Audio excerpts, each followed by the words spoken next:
Ayan, ma'am. Chinange sila namin. Port territory. Malapot na masyado yung langis. Okay. Tapos nilinisin natin yung preno. Itim. Ayan, ma'am. Yung preno natin, oh. Ang spray. Kailangan din bang spray mo?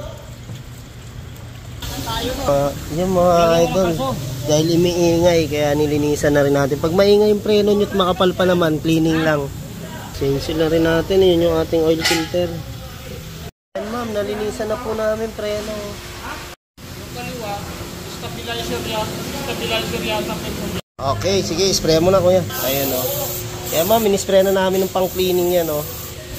Makapal pa, problema lang yun, dumi, yung dumi. Yan mga idol, dahil ayaw din pa engine wash ni ma'am, no? Dahil nga Ford, ilang siya pa engine wash, lilinisin na lang natin. Tayo na maglilinis, punas lang mga idol. Ililibre na natin yan kay ma'am.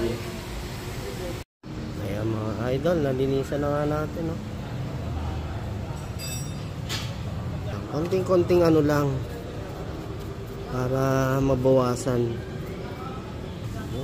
Basta mapuna sa mga idol yung alikabok, okay na yan. Pwede nyo namang hindi basain yan. Ayan mga parts, ang linis na. Ayan, punas-punas lang. Ayan mga idol, magsasali na tayo. Gamit natin 5W30 fully synthetic.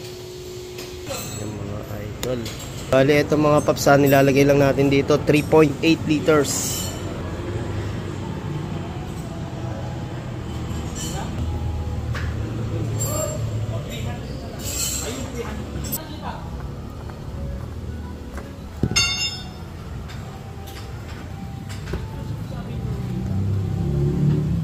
Yun, nililinisan na nga rin namin yung likod na brakes.